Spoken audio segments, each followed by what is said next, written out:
I am stoked that you are all here. Truly stoked that we can all be together right now in these crazy times.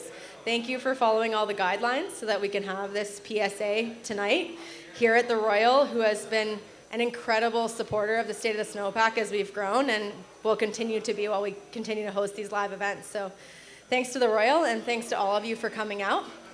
I'm Morgan. I created, founded, run this event along with my amazing team, many of whom who will speak tonight, and I'll introduce a little bit later. And we've been growing in Nelson for the past 3 seasons, and this year we are super stoked to present not only these live events, but I'm not sure if you've been following our Instagram, but we also are posting several times a week short-form video updates on what's happening in the snowpack right now in the backcountry at Kootenay Pass, at Whitewater Resort, and we also have launched a Roslyn team this year.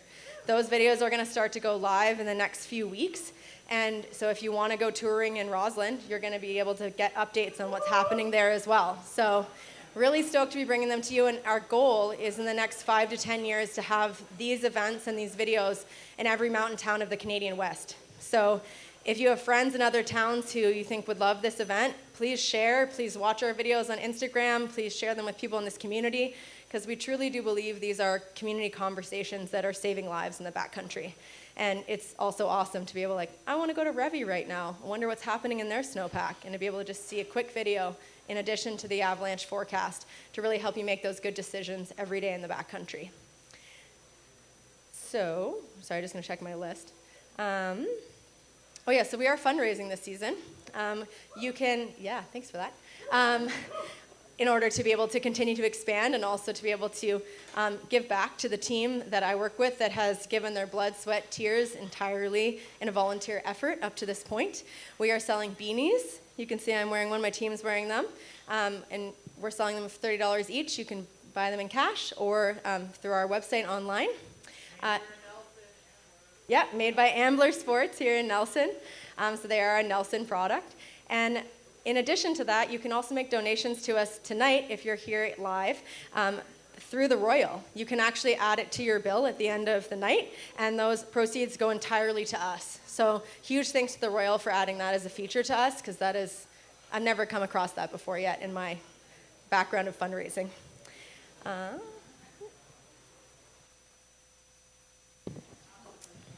If you're interested in being involved in some capacity, way, shape, or form, please reach out to us. Instagram is the best way to do that.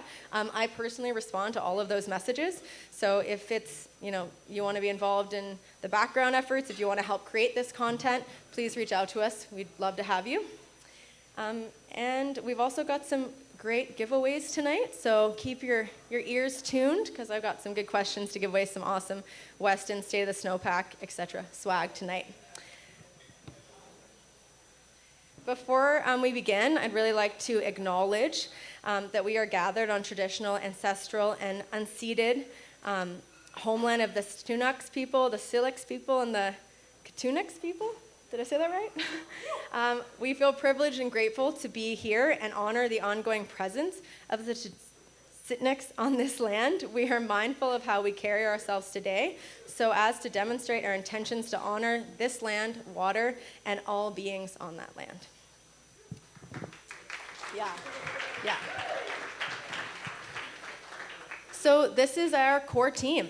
I'm up here on the right. Ryan Flett is here this evening with us. He'll be showing He'll be showing his film Desire Lines tonight for the first time in Nelson's. That's really exciting. We've also got Jason Wishlow, who'll be presenting tonight, forecaster at Whitewater. We've got Judson Wright. He's owner and lead guide at Kootenay Backcountry Guides, bringing a lot of those two, creating a lot of the content that you will see this season on those videos and in these live events. We've got Tom Weger. He's on the camera right now recording this live event for us so we can post it for other people who couldn't come here in person. And Kath, can't tell you how much this would not happen without that woman at all. So big round of applause for this team.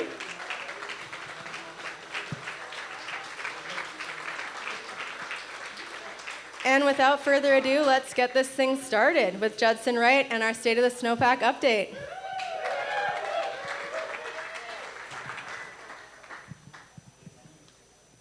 All right, just have a good round of applause for Morgan and the Royal. Thank you, Royal. Thank you. Yeah, it's obviously a challenging time for everyone, especially the restaurant industry. So whatever we can do over the holidays to stay safe and keep our numbers down so we don't get any further shutdowns. And make sure you spend your money in here tonight. It's been the hardest time ever for the restaurant industry. So kudos to you, Royal, for putting together a safe event here and having a well-organized system to have everybody in here. I just love to see it. It's awesome. Yeah. Right on. Okay, who was out skiing today? Who was out snowboarding today? How about yesterday? Oh, we don't like talking about yesterday. That wasn't so good. So I just want to thank our community here, our whole backcountry skiing community here in the Kootenays. More and more people are starting to tour out in the backcountry, but at the same time, more than ever, people are taking courses and getting educated and showing up to events like this. The culture that we have around sharing and education is not the same as when I moved here. I moved here in 2001. And it just wasn't the same. It was all about who was cool and doing what, and nobody talked about what was going on out there. And now everyone contributes. And there are so many people out there just contributing to the information, sharing out there, keeping it safe, taking courses, and just upping their game. It's amazing to see. It's awesome. So thank you, everyone, for doing that. For us, what I'm trying to do at Kootenay Backcountry Guides is my goal is to enable people to confidently access the backcountry through safety-oriented, fun-focused adventures and courses. That's what we're trying to do. I want to enable everyone to have this information, to understand it, and we all become part of the same culture where we're out there working together. And that's the goal, is just to cut out the cool elitist vibe of backcountry skiing and make it more democratized and have everyone able to participate out there. So yeah, we do ASD courses, we do managing avalanche terrain, navigation courses, we guide, I do heli access base camp, traverses, we do lodge trips. This year, again, we have our Snow Science 101 course. It was a big hit last year. We sold out every one. There's still spots on those Snow Science 101. So if this is the type of stuff you're into, this is what we'll teach you out there on our Snow Science 101. So our episode topics for the night, I want to talk a little bit about backcountry ethics, current conditions, a little bit about the Avalanche Bulletin, snowpack history, snowpack depths, notable layers, avalanche cycles, profiles. I've got 3 profiles to share, and an avalanche incident from 2018 that Jason Wishlow is going to break down. And then we're going to share Ryan and Mia's screening of Desired Lines. So the first rule is don't piss on the skin track, please, while you're out there. Please don't do that. This has become a thing lately that I don't understand, and often it's on a steep, sketchy corner when you're trying to do a kick turn, and somebody is like, oh, did they piss themselves because it was that sketchy of a corner? Or did they decide that that's where they wanted to go? And if they did that, I don't know what's going on. But the main idea behind these things, right, is it's getting busier out there, and so we just want to keep to some simple rules so it's kind of better for everyone, right? The next rule is leave only your tracks. So obviously you can pee out there, but leave only your tracks. And this was actually from Kootenay Pass this year. I went up there after that rain event, and someone had just chucked orange peels all over the surface of the snow, and it's like, what if everybody did that? And I'm really also seeing that the dog refuse problem is getting worse and worse, and people are not picking it up. So please pick it up. Those of you who tour with dogs, it's awesome to go touring with your dog. Just clean up. Finally, let's communicate with others so you minimize riding on top of one another, and share information. So when you see me out there, often I talk to other groups, and sometimes people look at me like I'm crazy. I'm not trying to steal your line out there. trust me on that. I just want to know where you're going so that I'm not going to do something over top of you, and I know your plan. It's generally the idea, and often I'll just ask for information. What have you seen? If you were in a valley I wasn't in, I'm like, hey, what was going on back there? And feel free, if you see me or any of the Kootenay backcountry guides out there, to approach us and ask us. We'll share our info with you. That's what it's all about. So disclaimer, hashtag stuff my lawyer makes me say.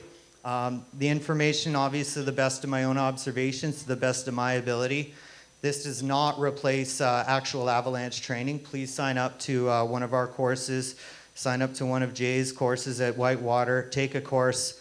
And what you do with the information I present is your responsibility, so use it responsibly. So the state of the snowpack right now is Santa's stocking stuffers. And there's quite a bit of different stuff. There's quite a bit of POW out there. There's a bunch of wind slab. There's lots of crust. Santa stuffed it with all kinds of stuff. There's tons of wind effect. There's down trees. There's all kinds of stuff going on out there. Generally, it's pretty good right now. I had a really good day out there today. 5 Mile in mid-December, I was having some of the best days of skiing of my life before when Silver King was shut down for that half lift. I was touring out of bounds up to the ridge. I could do it in about 45 minutes, and I was pretty much the only person in 5 Mile with a couple other parties over a period of 4 days.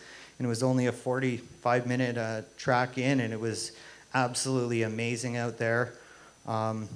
So what's going on right now? Whitewater this morning was reporting 17 centimeters and 28 and 48 and 28 in 3 days, and then 52 and 7 and a base of 172. And we'll see that got added to this afternoon as well. There was quite a bit of snow going on during the day today. So the Avalanche Bulletin right now, they're talking about storm slabs likely to be touchy to human triggers on Friday, especially in wind-loaded terrain features. They're saying it's 3 times considerable tomorrow, and then considerable, moderate. Obviously, this is a forecast, and this is put out for tomorrow. This is pretty much what I found today out there, so I'd expect that to be happening tomorrow as well. Storm slabs are the main thing going on, and I'm going to break this down quite a bit more than the bulletin right now, so I won't redo the bulletin, but there are storm slabs everywhere. They're saying they're very likely up to size 2.5, and I'd say that that is an accurate forecast as well right now. The second one is the persistent slab, and I'll get into my thoughts on this persistent slab we have right now. They're saying it's possible to unlikely, and forecasting it up to size 3.5. So if a storm slab were to let go and then drop down one of these, that would be pretty big avalanche. Details, we'll get deep into the details. Make sure you read the details when you're reading the bulletin before your trip. Don't just go look at the forecast and then go out there. Dig into the details. That's how you actually find where the POW is. That's how you make your predictions out there, is through those details.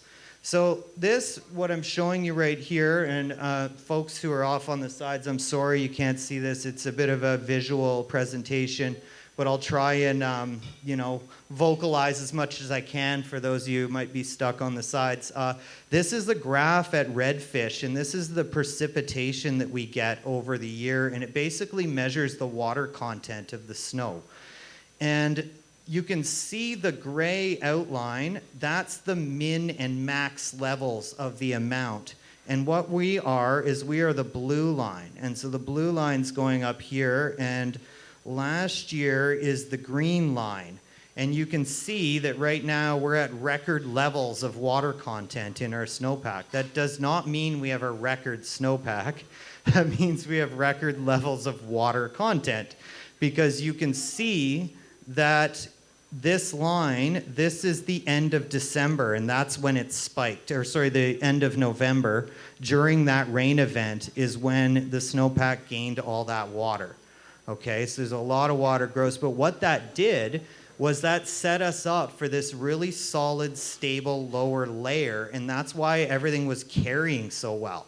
it was like, oh man, we only have like 80, 90 centimeters of snow, but I wasn't hitting any rocks. Like, it was actually okay as soon as it got snow. And so in a lot of places we have low snowpack depths, but it's carrying and you're on top of it. And that's because there's so much water content. But the problem with the water content is when it gets cold, it evaporates and gets pulled out, and that's what causes facets. So we're getting a lot of faceting. And when you get into the forecast and we see what's going to happen next week, which is possible sub minus 30 temperatures, there's going to be continued massive amounts of faceting going on, especially in areas where all this water content is stored in the snowpack around the crusts, which we're going to get into. Okay, so snowpack depths. This was today out there. It snowed about 4 to 5 centimeters an hour for 2 hours this afternoon on me. It went from marginal skiing to like incredible in 2 hours. Snowpack depths are highly variable throughout the region, so all over the place, highly variable, and they depend greatly on aspect and elevation. Can anyone guess where the most amount of snow is? Up high, but where up high? North, and then what about up high on the south? What's it like there? Yeah, there's not as nearly as much snow up high in the south. We've had a ton of wind, and it's really ripped all the snow off of the south and deposited it onto the north. There's 200 plus centimeters in the Kokanee range. I was at Gibson Lake 2 days ago, and there was 240 centimeters at 2,000 meters up there. There was only about 90 at 1,500 meters. So as soon as you just started going up, it just got fatter and fatter. And when I got up to like 19, I was like, wow, this is like mid-winter conditions. It was filled in. 150 to 200 at tree line in the Whitewater area, and actually have been finding quite a bit more than that in places. Today, where I dug, I was getting steady 240 centimeters at 2,000 meters today, which is great. Whitewater's reporting 172. I was just joking with Jay that because I don't have a regular weather plot, I just kind of make it up and always like up the numbers so it sounds better. But no, like for real, like up high in 5 Mile, it's fat right now. There's 150 to 175 at Kootenay Pass, and Kootenay Pass actually yesterday picked up more snow than Whitewater. They didn't get that freezing rain. I worked on this presentation yesterday, and then I forgot to edit that, so I bet you Kootenay Pass caught up to us today and yesterday. So it's good out there as well. I believe they're calling at 1,800 meters. It's like 165, 170 right now. That's great. Because Kootenay Pass, a lot of the lowest runs there are at 1,800 meters. So that's like, it's game on out there. There's only 90 centimeters in the Roslyn Range, and that was as of last night when I looked. So Roslyn does not have much of a snowpack right now. Obviously, like, climate change is affecting the Roslyn Range. I used to ski there for a bunch of years, and this is not normal for them. They do tend to get a little bit less, but lately getting that like 50% less snow on the regular is somewhat new. I know Red opened up today, and they just got a snowstorm, so maybe they're up over into the 120, 130 range. So upper 5 Mile Creek went above 2,000 meters. Depths are above 200 centimeters on average. Even in that mid-December spell out there, that's my probe on December 16th, and it was 235 at the top where I was digging my profile. And down low, still not great. So that's actually in the Kokanee range where I was just saying everything was fat and filled in. This is not. So this is at like 1,300 meters, and this is what White Queen looks like. And so for those of you who have skied White Queen, my condolences go to you, and I hope you brought your headlamps and a chainsaw, because that looks horrible. And why did you think you could do it is the question. Why? I talked to some guys in the parking lot, and they were like, we just went down White Queen. I was like, how was it? They were like, horrible. I was like, what made you think you could go there? What, like, there's so many places. The worst coverage is below 1,700 meters in avalanche paths. Avalanche paths are where alder are. I call them alder farms, and they're not fun right now. Don't go down an avalanche path below 1,700 meters. That's a bad idea. White Queen and Lower Evening Ridge. Obviously, like if you skied Whales Back, that could turn into a 2-day affair right now, potentially. I know that there are lines, but if you missed your line in there, that would not be good. So notable storms and avalanche activity. So this is how our season's played out so far. We had an early season in early November, and some people were already getting turns like around Halloween. There were people skiing up high on grassy slopes around Halloween. Mid-November, we got that rain. So that rain happened, and it washed almost all the snow away, but not all of it. So there's like a line at about 18 to 2,000 meters where the snow actually stayed, and that will play out with the crust later on. But that's when all the towns to the west of us got flooded. They got like 300 millimeters in 48 hours. I was talking to the highways guys at Kootenay Pass. They said they got 96 millimeters of rain in that storm. That's a lot of rain for here.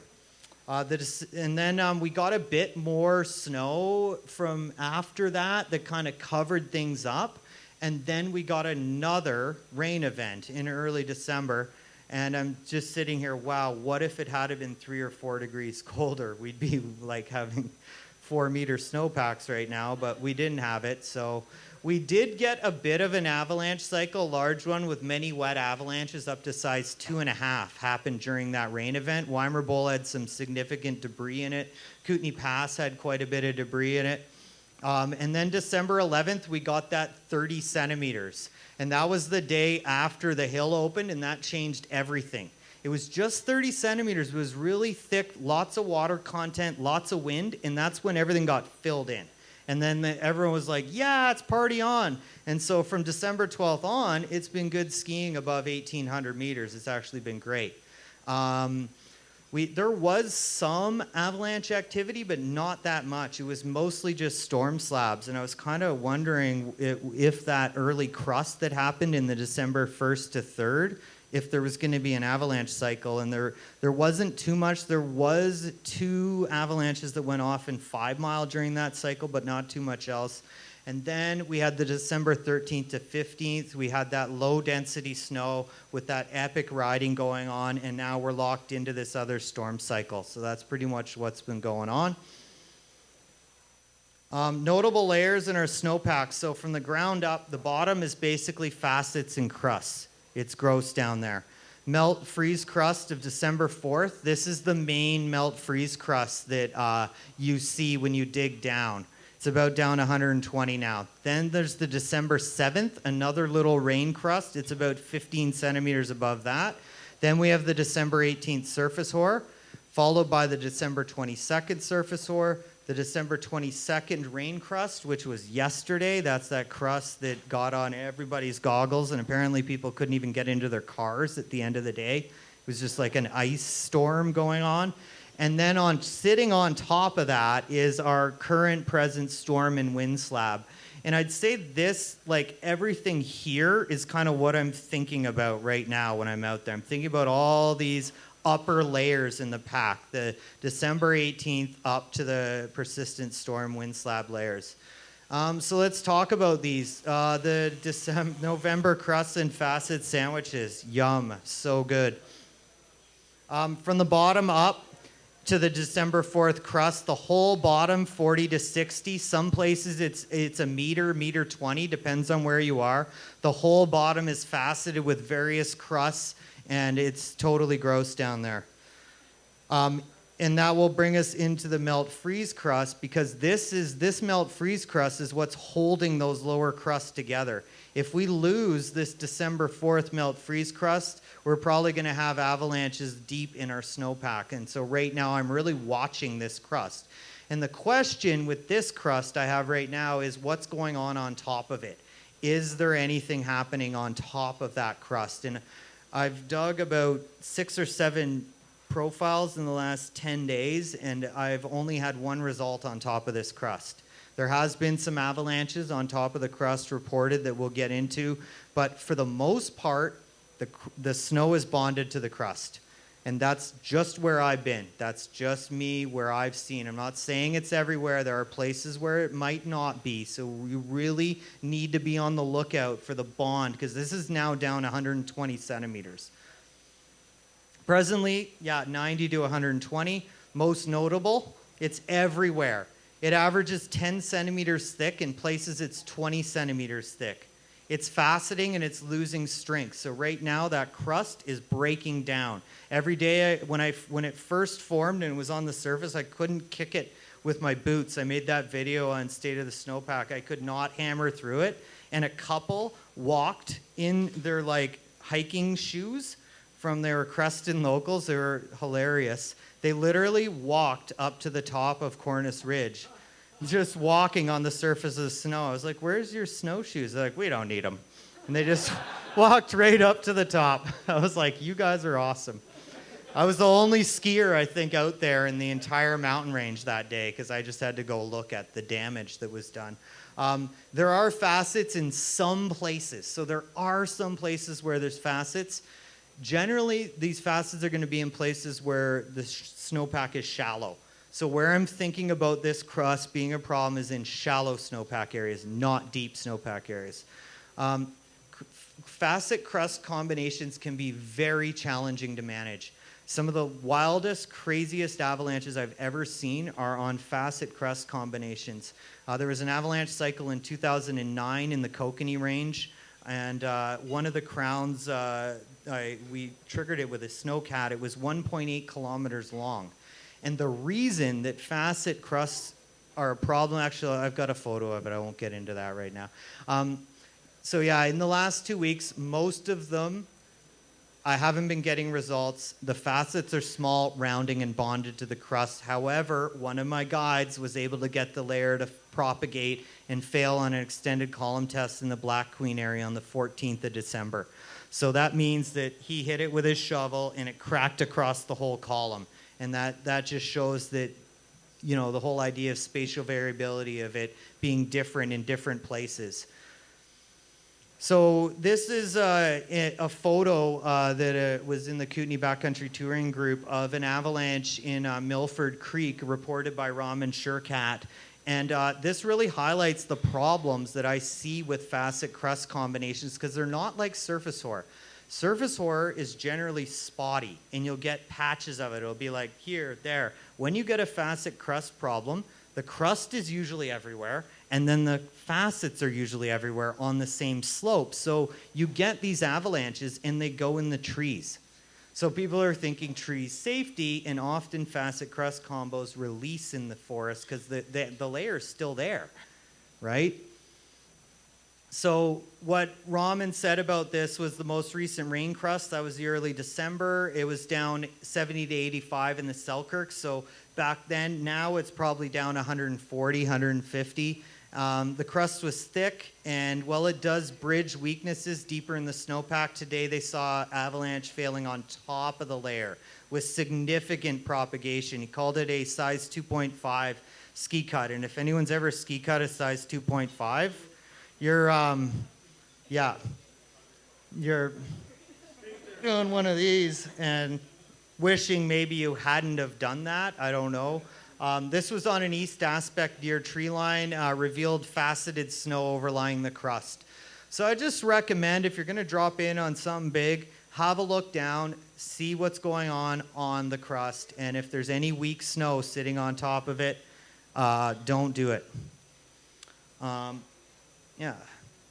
So the December 7th freezing rain crust, this is just up above that. And it was a freezing rain layer that fell on top of surface hoar, and it rounded out the surface hoar. And we've been getting it in test results, but I haven't seen any avalanches on it. It's been popping off all the time, and then I haven't been able to get anything to go on it. Jay, have you got anything to go on the December 7th? No. It's there. You see it. It's pretty much faceted out and gone now, but there was surface hoar there. And then we have the December 18th and 23rd surface hoar. So December 18th is 15 to 20 below our recent storm snow. So I'll get into this when I show you the profiles and the photos of it, because the way to track it all is with the crust that happened yesterday.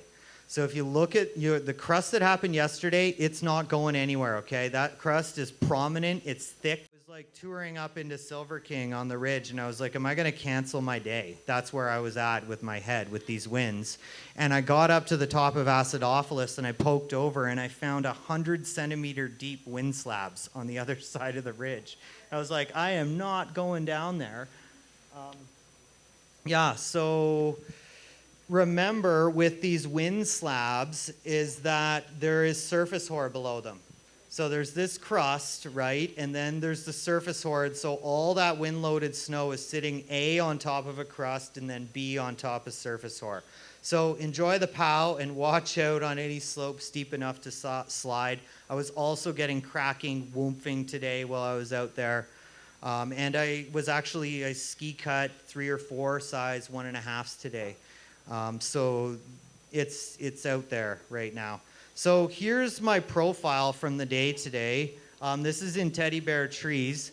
And so for those of you who aren't familiar with this, sorry folks who can't see it, but basically this across this axis is how hard the snow is. And then this is the height.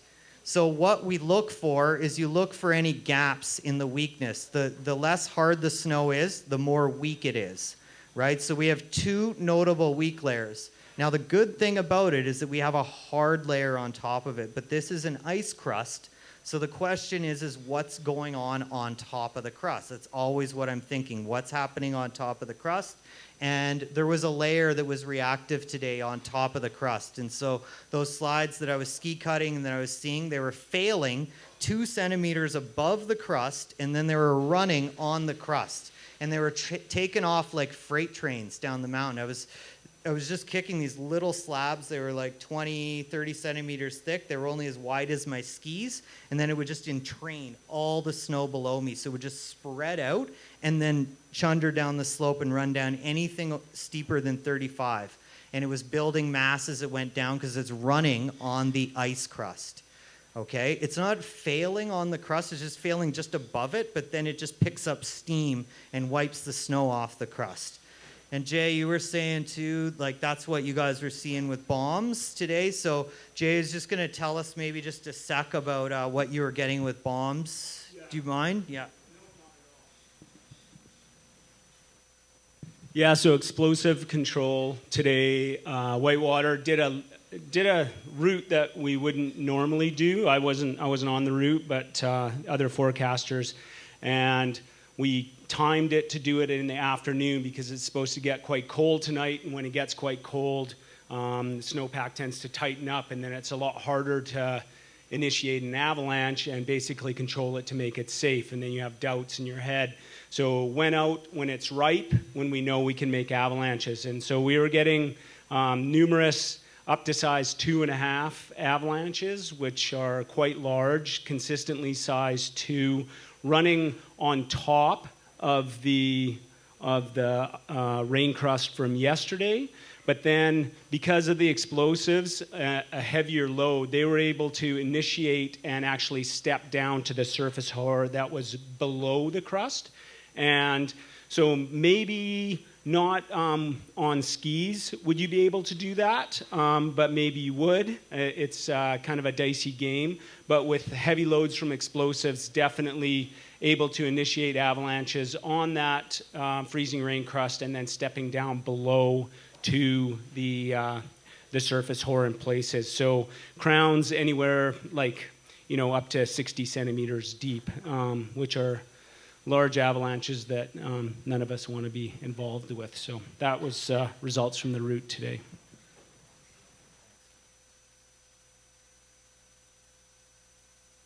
Okay, so this is the profile. I just wanted you to note as well the depth of this surface hoar layer. So this is the December 18th layer. It's down 60.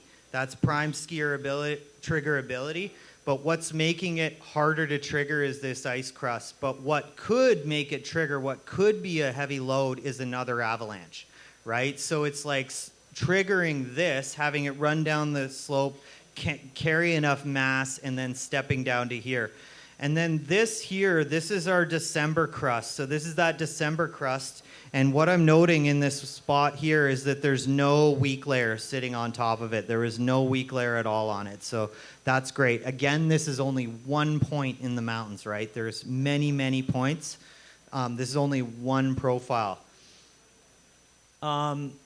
Here's a photo of that. It's not really showing up very well to be able to see, but you could just see that ice lens sticking out like a sore thumb.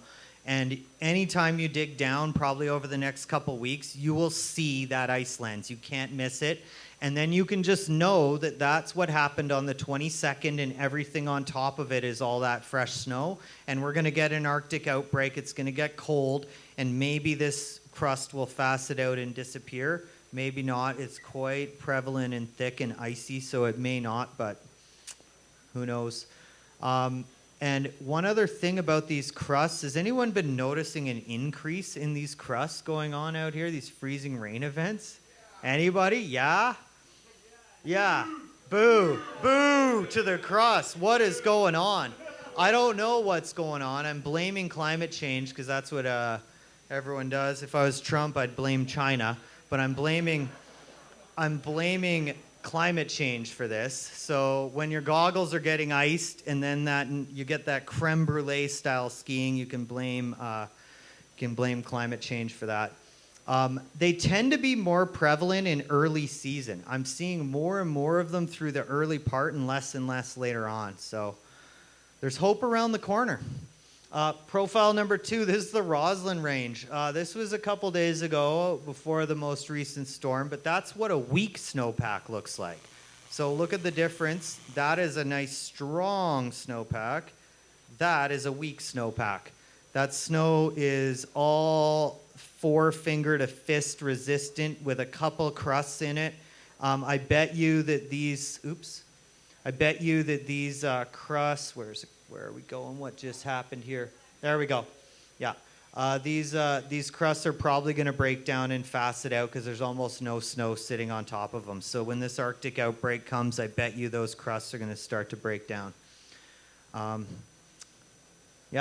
Kokanee Range, look at that. That's a great snowpack. But this was before the most recent storm. So this was on December 21st before it started snowing hard there.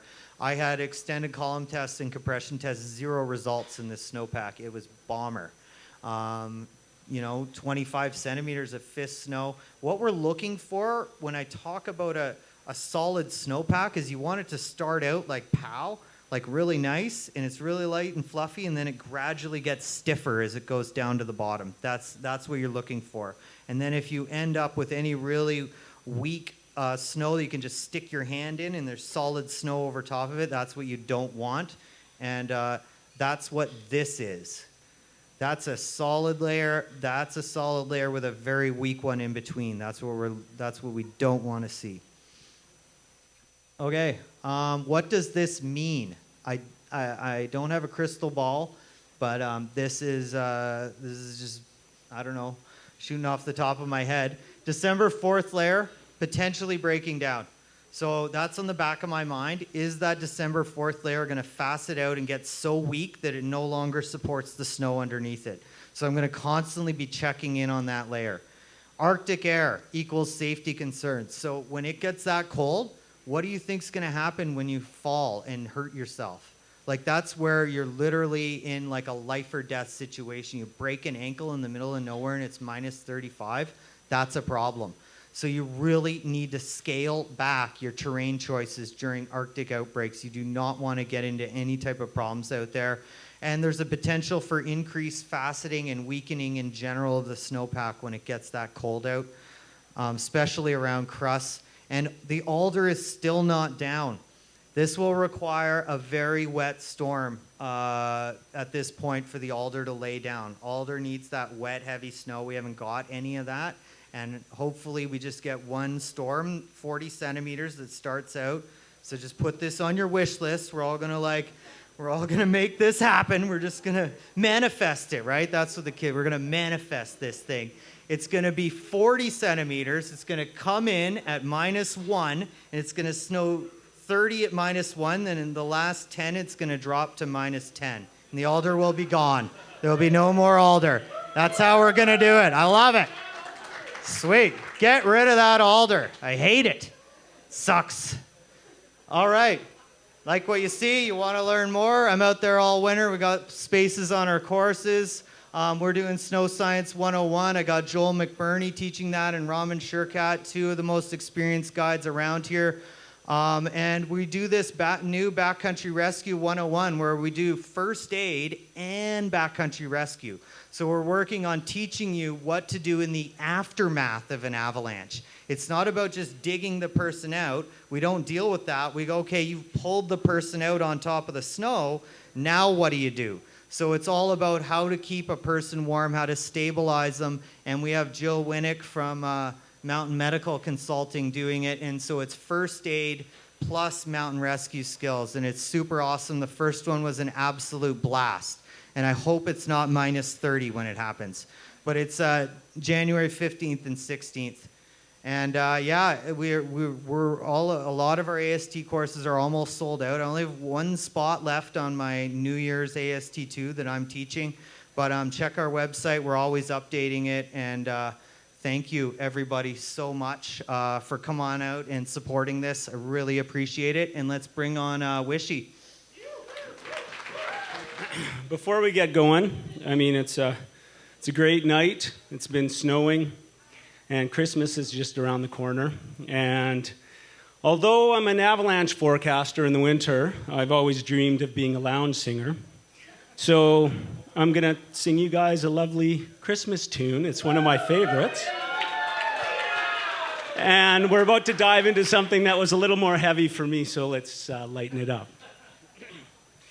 Sleigh bells ring, are you listening? In the lane, snow is glistening. A beautiful sight, we're happy tonight, walking in a winter wonderland. And gone away is a bluebird, here to stay is a new bird. It sings a love song as we stroll along, walking in a winter wonderland. In the meadow we can build a snowman and pretend that he is Parson Brown. And he'll say, are you married? We'll say, no, man. But you can do the job when you're in town. Later on, we'll conspire as we dream by the fire to face unafraid the plans that we made, walking in a winter wonderland. Say we're walking in a winter wonderland.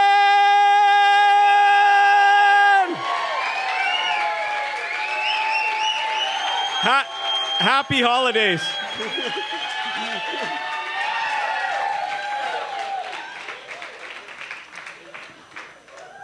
Okay, so now let's get to the meat and potatoes.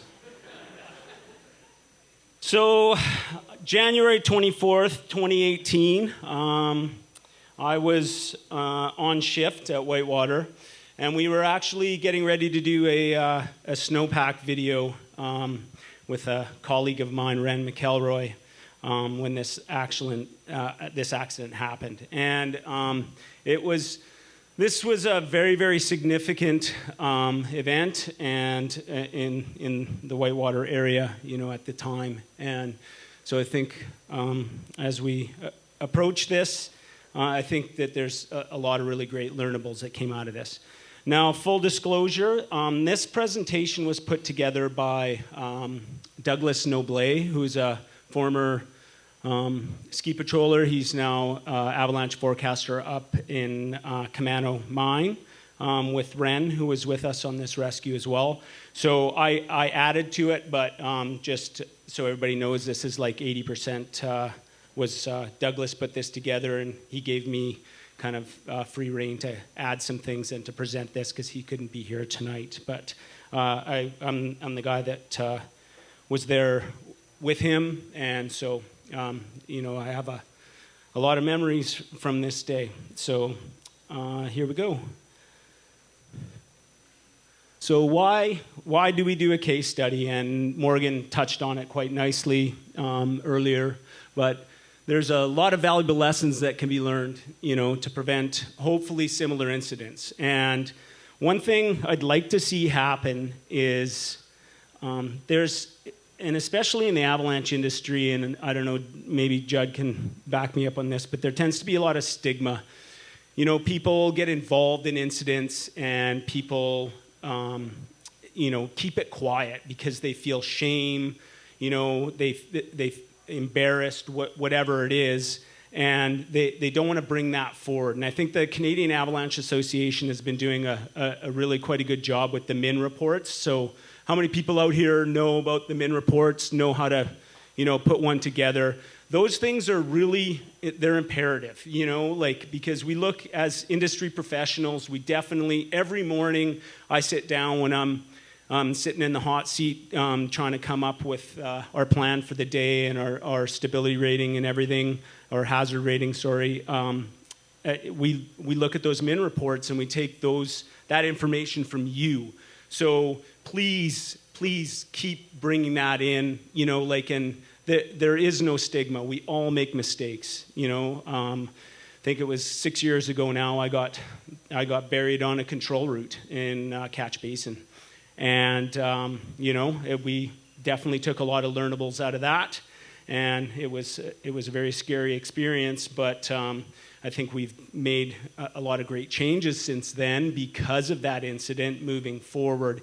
But, there's a lot of things that happen out there that people try to keep quiet. So, even if you don't have to want to put your name to it, but definitely put it out there so other people can learn, and I think that that's really, really important. So,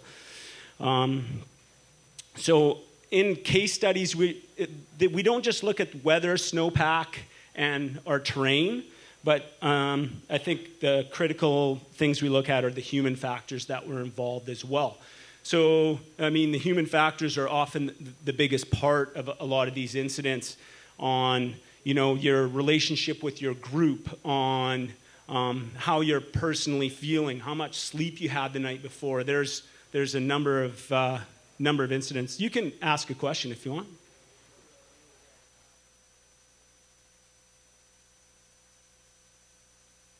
Yeah? Okay. Yeah. Yeah.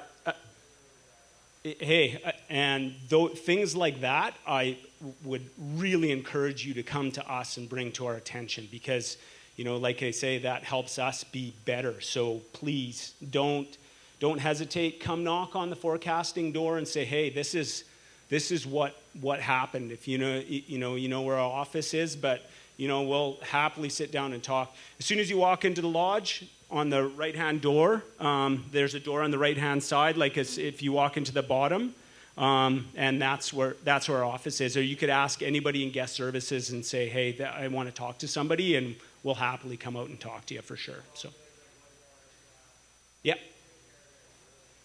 Okay, awesome. Yeah, that's. Yeah, no doubt, man. And I'd love to talk to you about it for sure. So, yeah, but I appreciate it. So, human factors. And I'm going to explain something that I think in a lot of risk management we talk about. It's called the reasons model. And Swiss cheese model. Reasons he's I believe a Swiss scientist that came up with this. So all these factors have to line up in order for an incident to occur. So here's reasons model. You have your hazards. Your losses are prevented if the Swiss cheese holes don't line up. But if you go through all these layers of the Swiss cheese and the holes all line up, you're going to end up with the loss not prevented. So a person caught in an avalanche, an incident like you experienced today. And it's not just It's not just snow, it's not just the terrain you're in, it's the decisions that were made beforehand, it's a group dynamic. All those things can lead to an incident occurring. And in this case, it was like Reason's model worked both ways in the incident I'm talking about today.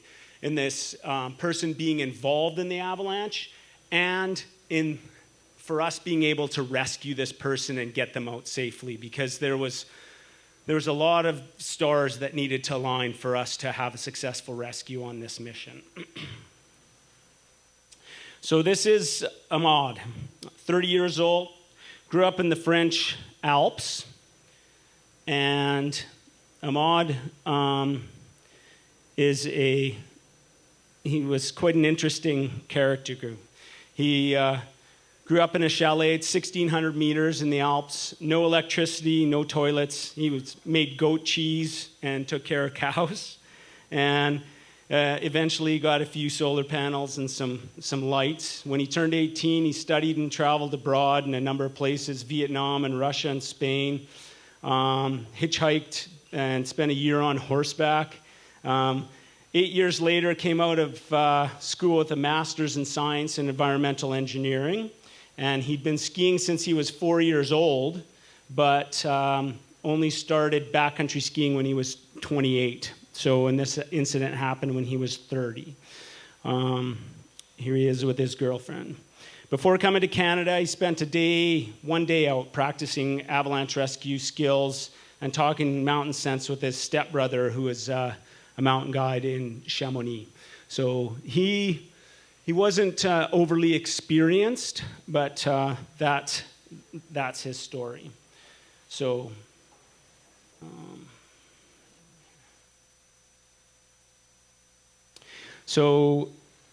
we came to Canada, and this is the Avalanche Site. Let me see. And Evening Ridge near Whitewater. So everybody here, or most people here, I'm sure, are familiar with this area. This is Third Peak, or Ecstasy it's called, and this is the Whales Back on the other side. And so he was here in Canada with 5 friends, and he was the least experienced. His friends had been in Canada for a month, and they were a little bit more dialed. They've been looking at maps, weather, avalanche bulletins, observing the conditions. And on January 4th, Ahmad, his friend Vasco, and Andreas headed off to Evening Ridge. And Andreas and Vasco, his 2 friends that he was with that day, had skied this same line before 2 weeks prior to this, which could have been entirely different, but gave them, I think, a little bit more confidence when they came into that line.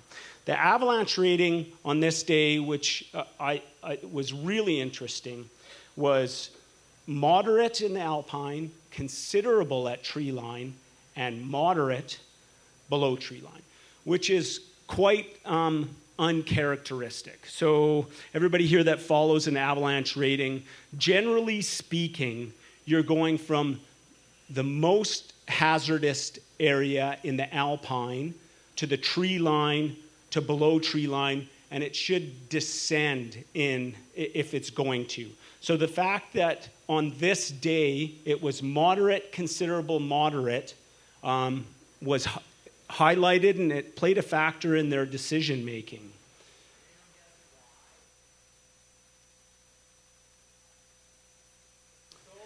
Yes, that's exactly it. So on that day, there was a surface hoar layer at tree line that they forecasting had predicted had been eliminated by wind in the alpine. So this feature technically is a tree line feature, so to speak, with its elevation, but when you look at Third Peak, and we'll see pictures of this and break it down later, it looks far more like an alpine style feature than it does a tree line style feature. So January 4th, 2018, Ahmad has been in Canada for a week only, and he meets up with his friends and is touring up Evening Ridge. And at about 12:30, they arrive on top and prepare to drop in.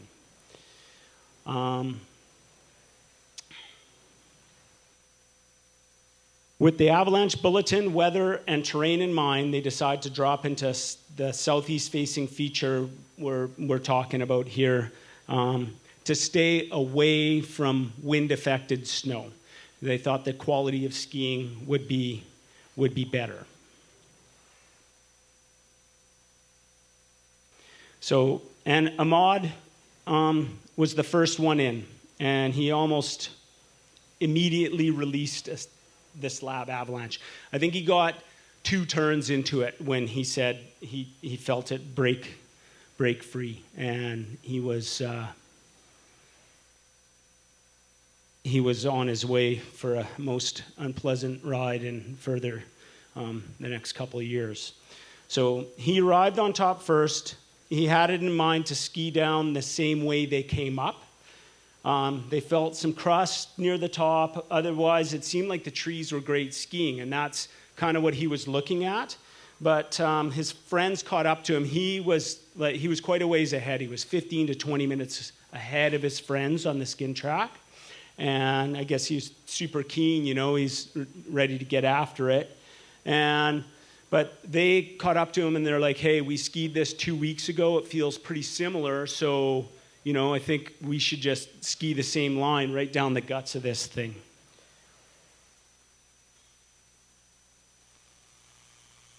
So, and then when he dropped in, he, hang on, sorry, I've got to look at my notes. He was getting cold, and he wanted to go first. So they had a conversation at the top, which is the right thing to do. They said, ski this pitch, pull out to this side, wait for us to come down. If anything happens, be sure to yell Avalanche. So Ahmad skis 15 meters down the shoulder, drops into the line, and all of a sudden finds himself sitting on the snow, and then and away he goes. Split seconds, he's tumbling. He heard the snap of one of his femurs, is one of the things he said he remembers. And he's tumbling through the snow. And at that time of year, this was in January, and there's still a lot of, there's trees, there's alder, there's rocks. So he's tumbling through all of this, and he blacks out and loses consciousness. He wakes up a few minutes later, alone on his back, thinking, very surprised that he's breathing and still alive at this time. And he feels extreme back pain, and he thought he broke his spine, his back. Looks around, realizes all his gear is gone. Then he sees his leg kind of splayed out to the side, and he knows for sure that he's broken one leg for sure. And then he realizes both his legs are broken, and he can't move. And his friends at the top, watched this whole thing go down, and his friends thought that he was dead at that stage of the game. Pulled out their transceivers, started making their way down the slope, looking at a transceiver, and until they heard him yelling, and they find him, laying in the snow. So they didn't have to excavate him. He's lying on the surface of the snow, which in of itself, with an avalanche that large, is a miracle. So 12:41, public driving up the Whitewater Road sees an avalanche on Evening Ridge and notifies the Whitewater staff. Patrol spends the next 14 minutes gathering info from witnesses and attempts to identify if the avalanche is natural, human-triggered, or if anyone's been caught. So, like I said earlier, I was on top of the Silver King, and we were filming a video. We were digging a profile. And I distinctly recall talking to Ren. And Brad Steele was with us from Backcountry Skiing Canada for this video. And we were talking, and there'd been there'd been a cycle on this surface hoar layer, and we looked at Evening Ridge, and we were both commented on how unnerving we felt about Peak 3 or Ecstasy. We thought, it just didn't sit well, like it's the one thing that hadn't been skied in the past 2 weeks. We'd had some snow, and then it was quite cold, and then we had a warming trend. And then as we were digging this profile to start filming this video, an avalanche education video, we got a call that there'd been an avalanche on Peak 3. And you can see it from where we were digging. We looked over, and we canceled the video, and we had to go investigate. At that stage of the game, we didn't know whether that was human caused or whether it was a natural avalanche. And I wouldn't have been surprised if it had gone natural as well. So 12:55, his buddy Andreas skis down to Glory Chair, confirms his friend Ahmad has been caught in the avalanche, but he's alive in the middle of the chute with a broken leg. 1 o'clock, we dispatched Nelson RCMP and to request SAR. So during this time, it was quite chaotic, trying to figure out if there were more people involved, trying to figure out, like if we needed a full avalanche response to try to dig out more people, or if it was just the one person. And then his friend Andreas actually came into the first aid room, and I was the first one that talked to him, and we could nail down the fact that it was just the one person involved in the avalanche. But there were some other things that were going on. So Nelson SAR received the call, dispatches Douglas Snowblay to the Nelson Airport so that he could meet up with the helicopter. Douglas, when he met there, the only thing he was told was that is that there's a subject involved in the avalanche, but is near the ridge top, he was told, and his friends would be working on bringing him back up to the top, which was not the case. And so initially, the report came in that we should be able to land on top of Peak 3 and pick up Ahmad and fly him out, which wasn't at all the way it went. So 1:52, Douglas leaves the airport and flies to Whitewater with the A-Star B3.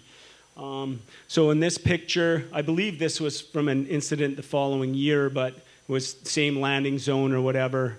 Tyler, myself, and mobilizing, and you can see here the whales back and Peak 3 would be near the background. 2:02, helicopter lands at Whitewater, and we stage in the Nordic lot and start to figure out exactly what it is we need to do. In this stage of the game, we're getting some reports that people are yelling at the bottom of a slope at the run out, and that they're, we're wondering if it's a separate incident. We weren't sure. And so turns out that a former patroller that had worked at Whitewater was touring up there and then came across this debris and found a backpack, which was Ahmad's backpack in the debris, did a transceiver search at the bottom of the debris, which was, like 800 meters away, and realized that there were no more transceiver signals, but that's how far his backpack had run from the top of the slope to the bottom. So, and then we had, this is the picture. So this is the top of the slope. That is an actual picture of where the subject was located. And you can see in this picture, you have a look at all the trees and everything that he went through. And it's quite remarkable, how far he went as far as what what could have happened even more so. But so we had, this picture was taken from a spotter we had on the Glory side with binoculars that was observing this and informing us of significant hang fire above the slope that had released. Hey, Judd, can you tell me where that laser pointer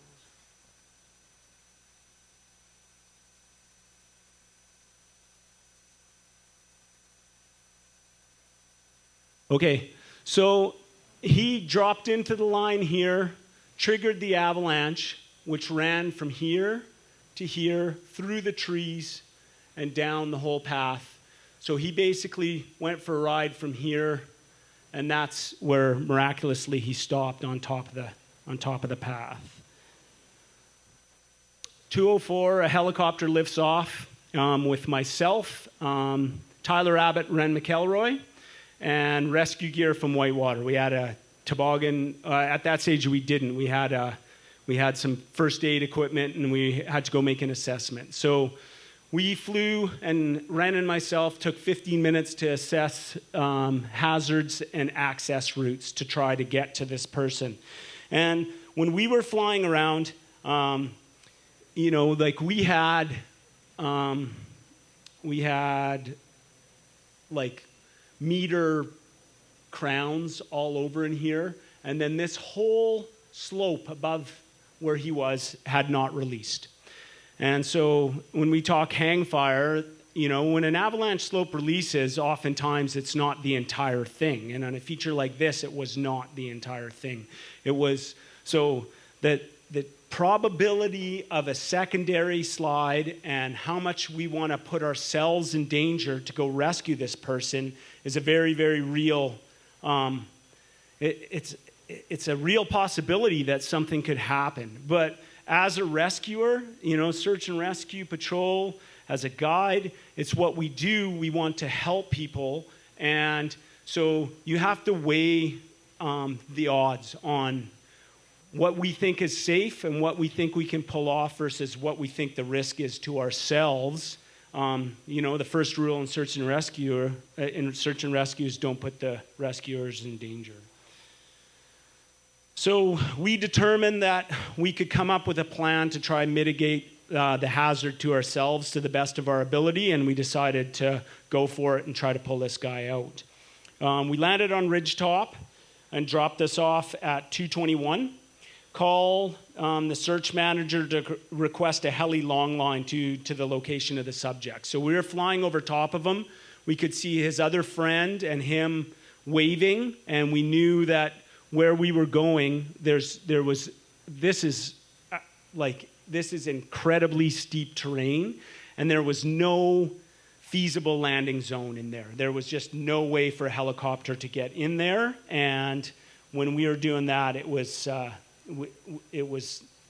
just wasn't likely going to happen. So here's myself digging a access path or egress path so that in the event there was a secondary slide, the rescuers had a place to get to hopefully be safe. There's Douglas when we finally lowered a toboggan down via a long line to load him up and try to get him out. And there's Tyler attending first aid, and Ren, who is running a lot of the comms on this incident. So what we did was we decided to, and I'll show you here, hang on. We landed way up over here, if everybody can see that red dot. We made our way through the trees, and then when we got to about here, when we could make voice contact, we came right across to limit our exposure, and then we set up a staging area right here, because we knew there's this big timber, and that if we could make it to there, if there was a secondary slide, that we would be safe. So we arrive on scene and begin to stabilize the patient, and right away we knew that we had somebody that was in pretty grave trouble. our current helicopter could sling in gear but couldn't sling people. There was Nelson Sar Longline. The heli evac team was, the heli was on maintenance. The Golden Sar was on another call, and Revelstoke Sar Longline was available but couldn't arrive before dark. So this is the 4th of January, and I mean, look at it right now. We're getting dark at 4 o'clock. In January 4th, we're not going to be pushing much past that. We were really fighting daylight. And so there's something in helicopter speak called grounding time. And so machines need enough time to get back to base, to land, in order to keep everybody in the helicopter safe. So we were fighting grounding time, but we knew that the helicopter could bring in at least gear for us. So the heli slung in a toboggan. Oh, one other thing I'm forever grateful for is that Ahmad spoke a number of languages, and English was not spoken very well.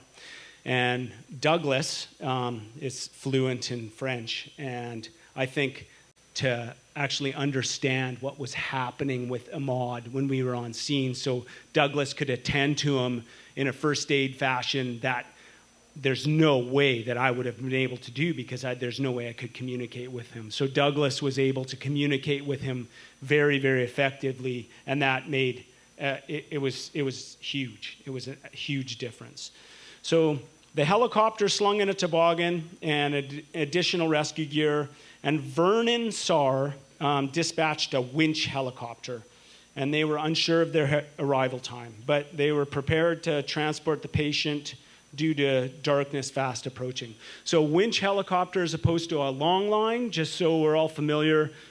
Everybody flies in the helicopter, in a winch helicopter. It flies, and then they actually have like a winch. They tie onto the rescuer.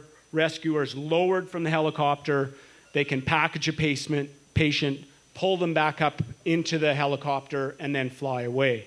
Versus a long line where the person's attached to a line below the helicopter. They have to be dropped in and then attach the person and then remove them. So when we're doing this, we're trying to make decisions to make the process faster. So with darkness approaching, we flew in our toboggan, and we loaded Ahmad in the toboggan and did a very, very fast risk assessment and decided we were going to go for it, and we're going to go straight down the guts of this avalanche path. And it was rock hard, like standing on this stage bed surface. So we were blaying off trees. There were moments in that gully, like you got swept off your feet. You couldn't get an edge into the bed surface in places because it was so firm. And we were trying to lower him into a place where we were hoping that we could get the helicopter to tow into the slope so we could get him out.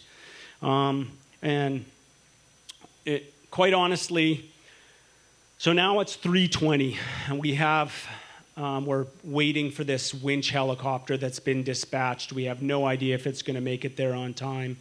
We have a critically injured patient with 2 broken femurs. I'll discuss his injuries more in a little bit, and that the femurs were just the beginning, and he's obviously very, very cold, and there's, without saying, we are just hoping that we could get a miracle to get him out alive. So we begin to transport. Decision to go in the gully to expedite rescue. No exit once we're committed to the gully at all. When we're in this gully, we're in the gully. I mean, you can have a look right here. This is what we're dealing with, and I don't think this shows how steep it is. Like this is like take the steepest pitch in Terrata, and that's the kind of thing we're trying to work our way down there. It was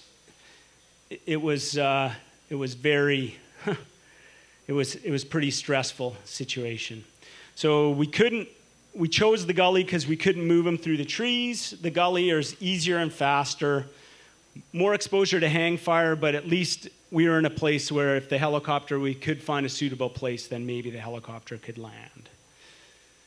So this is across the valley. That's where our spotter was here. Or there's the one helicopter slinging in a line, and then this is where our patient is, where we managed to move him from here down to that point there. So at 3:53, the rescue team, we dug a platform on the edge of a gully and stood by. We cleared alder in the gully and requested the pilot to come see if he could tow in. So this is still the helicopter from Nelson. At 4:04, the pilot came in. He's like, "There's no way. There's no possible way. It's too steep." And I'll tell you, it was pretty heartbreaking because you're like, "Man, this guy's going to die. We've got to get him out." And right now, there's no, we've got a helicopter flying above us. We've got poor Ahmad in the toboggan that's waiting, and it's like building up hope. And it's like, they can get me out. They can get me out. The helicopter can't land. 4:12, a second rescue party was dropped off below and started to work their way towards us. And the helicopter returned to Nelson because it was fighting grounding time, and there was just no way it could keep flying before dark. And at 4:15, we got a miracle that the winch helicopter was 7 minutes out. So we are stoked at this stage of the game. And it was quite remarkable. But 4:22, the winch helicopter arrives. So here's, it was quite extraordinary. This guy from Vernon, this helicopter, it's hovering above. A thing about a winch helicopter, if they start their mission, so if the person steps out of the helicopter, the rescuer, before grounding time, this helicopter is capable of flying at night. And I believe it was 3 minutes to spare when he stepped out of the helicopter and they started lowering him to the ground before grounding time. And we knew. And I'm like, here we are in Peak 3's avalanche path. It had just gone size 3. It had swept this guy down. We've been working so hard to get him to some form of safety. And then this guy drops out of the sky in this jumpsuit and these goggles. And I'm like, hey, you just got here from Vernon, and thank you so fucking much for getting here because we really need the help.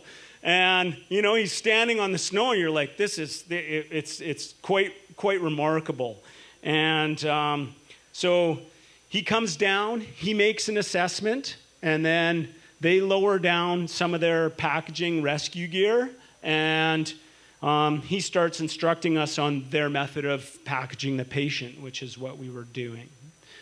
So 4:32 is when this guy was finally lowered and he was on the ground. And at 4:45, the winch extraction was complete. And so these are real-time photos. So this and this are real-time photos. And the grounding time that day for operations was around 4:34. And so there you go. 4:32 was when he started the mission. So that's how close we were. It was, pretty extraordinary. So, and then they packaged him, pulled him up, and he was transferred to the winch helicopter. And the first party finally finished skinning up to us. And so we're ready to descend back through the trees to the road. So now it's completely dark. The helicopter's flown away, and here we are standing on this slope. And it was hard enough, had headlamps. A couple of the headlamps weren't working, so we were trying to team up. Ren at one point, because you couldn't see, got too close to probably a 15-foot cliff where she almost tumbled into the gully and was pushing us all the one way because it was terrifying, and slowly started to make our way through the trees until we could get to a safer spot. So by 5:45, all of us make it safely back to the road. Ambulance was there, but the patient was not in the ambulance. They were just there in case, and went back to the lodge for a debrief. So the next couple slides have some pretty graphic X-ray images of what exactly Ahmad's injuries were. So Ahmad arrives at the Trail Regional Hospital with a body temperature of 31 degrees Celsius, major internal bleeding, 2 severely broken femurs, a punctured right lung, 5 broken ribs, and many contusions to his back, chest, knees, and liver. He was close to losing his left leg due to blood loss, and then he took 8 units of blood transfused on the first night. So we knew we were in it, but I don't think any of us knew we were this far in it. And credit to Ahmad for really, I mean, the guy's nails, like, in order for him just to keep himself calm, and, you know, he did a lot of the things that he needed to do to keep himself alive, without question.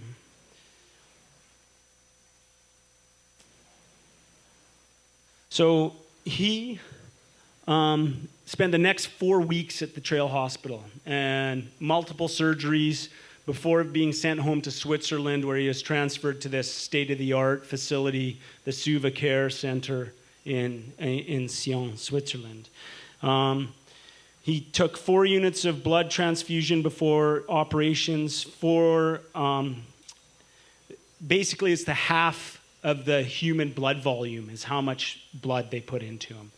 He spends from 10 to 4 a.m. undergoing surgeries on both femurs, and he had to be transferred because they couldn't land him at Trail Hospital. They had to land him at the airport and transfer him to the hospital, and that's the first time he actually thought he was going to survive this incident.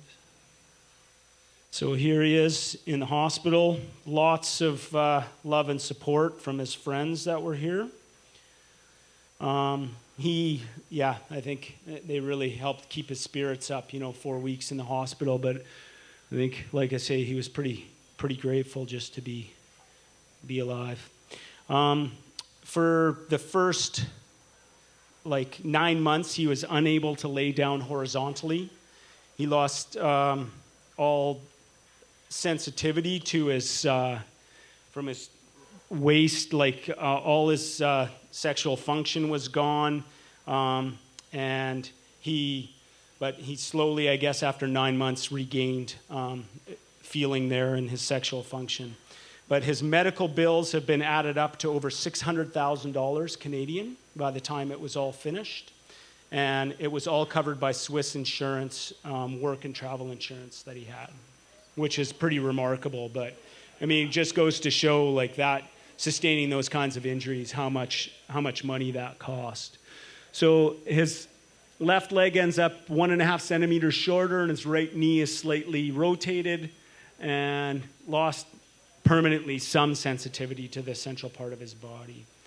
So about the Avalanche, size 3, 300 meters wide, ran for 800 meters. Ahmad went for a 340-meter ride through rocks, trees, stumps, everything in between. And the crown was estimated at about 1 meter. So these photos are taken the next day. These slopes here, because it crosses the Whitewater Road, are actually Ministry of Transportation and Infrastructure. So they came up the highways program and heli-bombed the hang fire out of there so we could go back and gather all of the rescue equipment that was left. And they got 3 size 2 to 2.5 avalanches with the hang fire. So there was definitely significant hang fire in in there.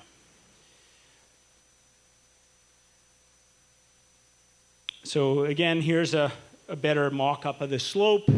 You can see where it ran, where he ended up. And we're talking about what it released on, right? So this year, we had a significant surface hoar layer, one of the bigger surface hoar layers I've personally ever seen, buried on the 15th of December.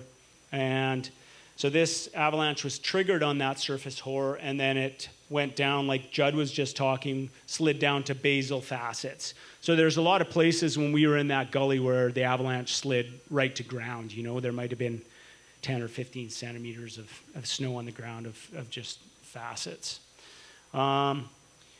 Few days prior to this avalanche, it was blower cold smoke. It was beautiful skiing. And wind slab formed, but mostly warming temperatures over the few days leading to the avalanche. It was very cold, you know, pushing minus 20, and then all of a sudden it warmed up to, you know, I think on the day this avalanche occurred, it was minus 2 or minus 3, and we were expecting a storm to move in. So warming trend, oh, there we go, minus 11 to near 0.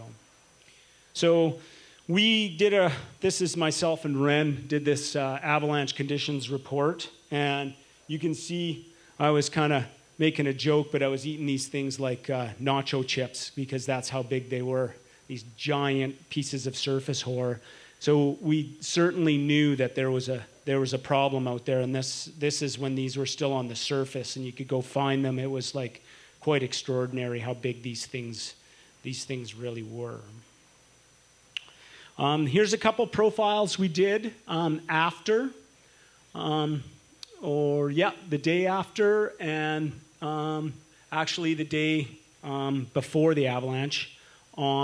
This was me in Upper Goat Trees, which is kind of a similar aspect, and this is their summit study plot the day after. And you could see this surface hoar here that's down like, 60 centimeters in our plot. And we did get moderate compression tests and in both that were sudden planar. And it was definitely sitting on a firm bed surface as well, these surface hoar. So it was a bit of a recipe for disaster. But he triggered the right spot. But surface hoar is a problem. Surface hoar on a firm bed surface is a much bigger problem than that because you're already behind the 8 ball. You've got a very weak layer on top of a very, very firm bed surface with a crust, and that's what we were dealing with here. So here's a quick picture of us lowering them in the gully, and it was what we were very beneficial. I go back to Reason's model here, the Swiss cheese model, that our Swiss cheese holes lined up. It was to have Douglas there, that was a patroller at the time, and it was the SAR person. We had myself and Ren and Tyler, who were very, very accustomed to working with each other, and makes a big difference, when. So we had the SAR training integrated with all of our patrol training. Trust is a huge, huge thing when we're dealing with situations like this, and we all knew we had each other's back. We'd all worked together many times before. We communicated well together, and I think that helped us move forward in helping getting Ahmad out. We took risks, definitely, and we exposed ourselves to sizable hang fire. But with our training experience and our gear and the way we worked together, we were prepared for that. And I think when we stood at the top, we knew we were going to do our best to save this person's life, which is what we ended up doing. And if he had died in that avalanche, we absolutely, you don't take those same risks, but we definitely make those calculations, and we'll always do our best to make sure that people can make it out. So this is a quote from Ahmad directly. And just in case some people can't see, I'll read it. But he said, "My biggest mistake was that I had a bad feeling while I was on the top.